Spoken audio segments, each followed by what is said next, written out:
یہ ماہ سیام میں سخت گرمی، زبان کانٹا بن گئی، حلق خشک ہو گیا اور ہم پانی نہیں پی رہے۔ ٹھنڈا پانی دستیاب ہے، کوئی دیکھ بھی نہیں رہا، وضو کرتے بھی احتیاط کرتے ہیں، میاں کیوں نہیں پانی کا 2 گھونٹ لے لیتے؟ ٹھنڈا پانی ہے، میٹھا پانی ہے۔ کہا ہم نے روزہ رکھا ہے، اللہ دیکھ رہا ہے۔ ماہ سیام میں ہم پانی نہیں لیتے، اس لیے ہمیں یہ یقین ہوتا ہے تنہائی میں بھی اللہ دیکھ رہا ہے۔ یار جو اللہ رمضان میں دیکھتا ہے وہ غیر رمضان میں بھی دیکھتا ہے۔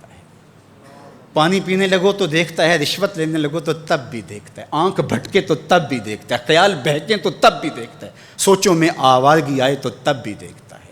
یہ یقین تمہارے ساتھ اگر جڑ جائے کہ تمہارا رب تمہیں دیکھ رہا ہے تو پھر گناہ کرنا مشکل کیا ناممکن ہو جائے گا۔ ان اللہ خبیر بما تعملون، اور جو تم کرتے ہو تمہارا رب اس سے باخبر ہے۔ مت سمجھنا کہ وہ دیکھ نہیں رہا، تم کو چھٹی دے رکھی ہے تو اس کا یہ مطلب نہیں ہے کہ تم اس کی پہنچ سے باہر ہو یا اس کی نگاہوں میں نہیں ہو۔ تمہارے ایک ایک لمحے کو وہ دیکھ رہا ہے، ایک ایک ساعت کو ملاحظہ کر رہا ہے۔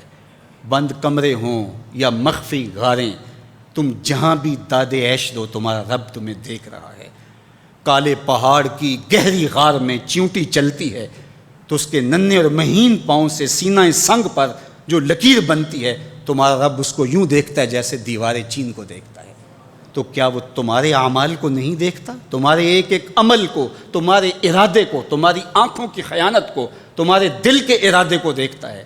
ایک ایک چیز سے وہ آگاہ ہے۔ وَلَا تَكُونُوا كَالَّذِينَ نَسُوا اللَّهَ، اور ان لوگوں کی طرح نہ ہو جانا جنہوں نے اللہ کو بھلا دیا، غافل ہو گئے، اپنی خواہشات کی زندگی گزارنے لگے۔ یہ جہاں مٹھا اگلا کس نے ڈٹھا، آرزوؤں کے نوکر بن گئے۔ جس طرح نفس اور شیطان ان کو چلا رہا اس طرح چل رہے ہیں۔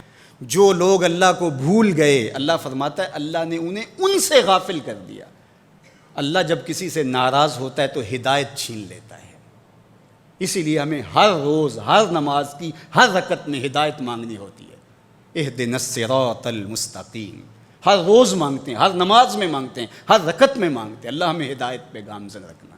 اللہ جب کسی سے ناراض ہوتا ہے تو ہدایت کے دیے بجھ جاتے ہیں، اندھیروں میں بھٹکنے لگتا ہے، شیطان اس کو دھوکے میں مبتلا کر دیتا ہے، اسی زندگی کو مقصود زندگی سمجھ لیتا ہے، اس شراب کو آب حیات سمجھ لیتا ہے، جس کو یہ بھی نہ پتا ہو کہ میں ہوں کون، میں کہاں ہوں، میرا مقصد زندگی کیا ہے، مقصد حیات کیا ہے۔ کھانا پینا اور لذتوں کا حصول یہ تو چوپائے بھی کرتے ہیں، تو اشرف المخلوقات کاہے کا ہے۔ یہ زندگی تو ان کی بھی ہے کہ وہ اچھا کھاتے ہیں، تم تو ایک پاؤ بھر گوشت کھا لیتے ہو اور شیر روز ایک ہرن چاٹ جاتا ہے، وہ تیرے سے زیادہ کھاتا ہے، تیرے سے زیادہ طاقتور ہے۔ ہاتھی کا جسم تیرے سے کہیں بڑا ہے، پرندے ہواؤں میں اڑتے ہیں، مچھلی پانی کی تہوں میں اتر جاتی ہیں، عقاب کی نظروں اور بلندی پرواز کی دیکھنے والی ہوتی ہے، کرگس کہاں سے کہاں تک سونگھ لیتی ہے، ان کی قوت شامہ تیرے سے بڑی ہے، لیکن اس کے باوجود بھی افضل تو، اشرف بھی تو، اور اللہ نے اپنی نیابت کا تاج تیرے سر پہ رکھا ہے۔